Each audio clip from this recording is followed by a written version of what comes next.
নমস্কার, NE24 চ্যানেলে স্বাগত জানাই। আমি বর্ণালী মিশ্র।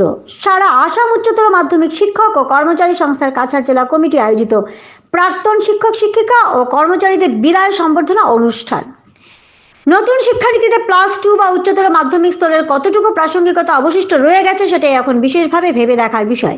এবং এই পরিস্থিতিতে উচ্চতর মাধ্যমিক শিক্ষক সংস্থা নিজেদের অস্তিত্ব রক্ষার লড়াইয়ে বিশেষ ভূমিকা গ্রহণ করতে হবে।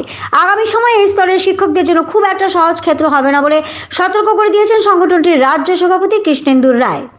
জেলা বা রাজ্য পর্যায়ে প্রতি বছর শিক্ষক দিবসকে কেন্দ্র করে কয়েকজন হাতে গোনা শিক্ষককে সম্মাননা জ্ঞাপন করা হয়, কিন্তু এই রাজ্য বা আমাদের কাছাড় জেলায় বিভিন্ন প্রান্তে বহুগুণী শিক্ষকরা তাদের শিক্ষক জীবনের আজীবন সংগ্রাম এবং ধৈর্যের হার যে ফসল তাদের ভাগ্যে সবসময় জোটে না। এই ভাবনাকে মাথায় রেখে 2023 সাল থেকে সারা আসাম উচ্চতর মাধ্যমিক শিক্ষক ও কর্মচারী সংস্থার কাছাড় জেলা কমিটি প্রতি বছর উচ্চতর মাধ্যমিক স্তরে বিদায়ী শিক্ষকদের সম্বর্ধনা জ্ঞাপনের অনুষ্ঠান আয়োজন করে আসছে।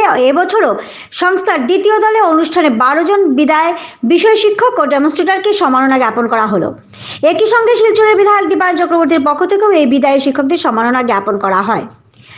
আপনারা এই খবরটি দেখছেন NE24 চ্যানেল থেকে। এভাবে আরো খবর পেতে হলে আমাদের চ্যানেলকে সাবস্ক্রাইব করুন এবং ফেসবুক পেজটি ফলো করে পাশে থাকুন।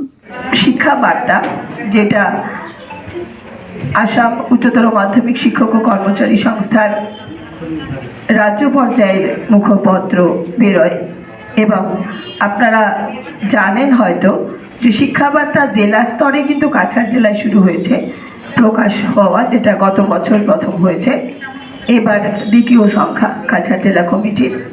এবং এই ক্ষেত্রে আমাকে উৎসাহ জুগিয়েছেন গত বছর থেকে শুরু করে এবছর পর্যন্ত Krishnendu sir, Dipak sir, Paritosh sir যারা ছিলেন কাজে, যারা এখনও রয়েছেন, তারা সম্পূর্ণ সহযোগিতা করেছেন, ধারণা দিয়েছেন বিভিন্নভাবে কিভাবে একটা মুখপত্র আমাদের সংগঠন, আমাদের আন্দোলন, আমাদের শিক্ষার আলোকবর্তিকা এগিয়ে নিয়ে যাওয়ার ক্ষেত্রে কিভাবে প্রভাব ফেলতে পারে, মুখপত্র যেন তারই কোনো রূপক হিসেবে আমাদের সামনে উপস্থাপিত হয়, সেই চেষ্টাই করা হয়েছে।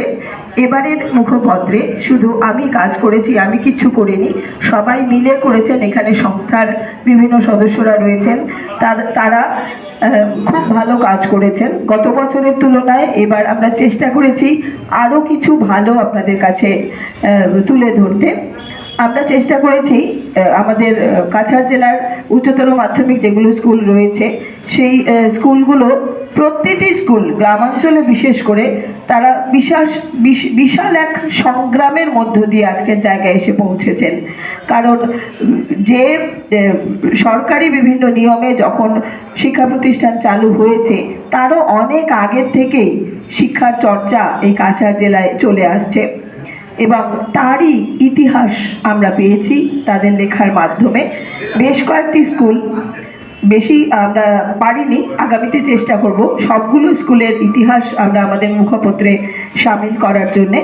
এবার আমরা বেশ কয়েকটা স্কুলের পেয়েছি, আমরা রাজা গোবিন্দচন্দ্র স্কুলের পেয়েছি, পয়লাপুল উচ্চতর মাধ্যমিকের পেয়েছি, আমরা CCJC পালংঘাটের পেয়েছি, BNMPর পেয়েছি, উধারবন্দ DN হায়ার সেকেন্ডারির পেয়েছি, স্বদেশী স্কুলের DNNK স্কুলের পেয়েছি। তো এই স্কুলগুলোর ইতিহাস, এবং তার থেকে আমার মনে হয় আমরা যারা শিক্ষা জগতে রয়েছি আমরা অবশ্যই অনুপ্রাণিত হব। কিভাবে সাধারণ মানুষ নিজের 1 টাকা 2 টাকার সঞ্চয়, কিভাবে তাদের ঘরের চাল ডাল খাইয়ে, খাবার খাইয়ে শ্রমিকদেরকে সেই প্রতিষ্ঠান গড়ে তুলতে সাহায্য করেছিলেন সাহেব। ব্রিটিশ পিরিয়ড থেকে শুরু করে যে যাত্রাটা, সেই যাত্রাটা ওরা তুলে ধরেছেন লেখকরা তাদের নিজস্ব শৈলীতে, এবং বিভিন্ন সময় তথ্যের সংগ্রহ করতে অসুবিধে হয়েছে, তারা সাক্ষাৎকার ভিত্তিক তথ্য সংগ্রহ করেছেন। তো এই যে পরিশ্রম, সেটা মোটেও আমার নয়, আমি তৈরি জিনিস পেয়েছি, সেটাকে আমি প্রেসে দিয়েছি, ছাপা হয়েছে, সেটাই বিষয়। তো এই লেখকদের আমি আভূমি নমস্কার জানাই, কারণ হয়তো এটা ইতিহাস নয়, কিন্তু কোনো দিন সময়ের আখরে সেটা হয়তো ইতিহাস হয়ে থাকবে। এবং আমি চাইবো আগামীতে যারা বিভিন্ন স্কুলে রয়েছেন তারাও যেন নিজেদের স্কুলের এই শিক্ষার যে সংগ্রাম গাথাটা তা যেন লিপিবদ্ধ করে রাখেন, যেটা আগামীর আমাদের উত্তর প্রজন্মের জন্যে একটা সাহস, একটা প্রশ্রয়, একটা ভালোবাসার জায়গা তৈরি করে শিক্ষার ক্ষেত্রে।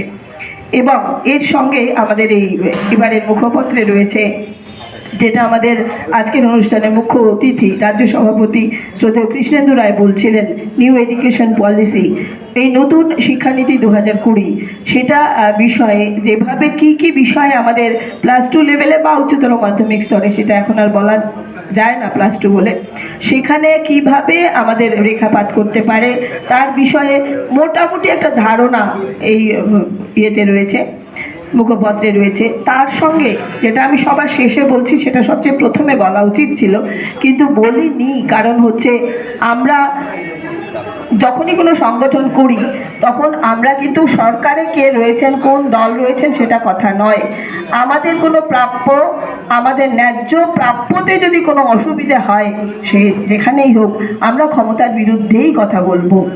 এই ক্ষমতার বিরুদ্ধে কথা বলা কিছু মানুষ, যাদের কণ্ঠ শুরু থেকে আজ অবধি এই সংগঠনকে এখানে এনে দাঁড় করিয়েছে,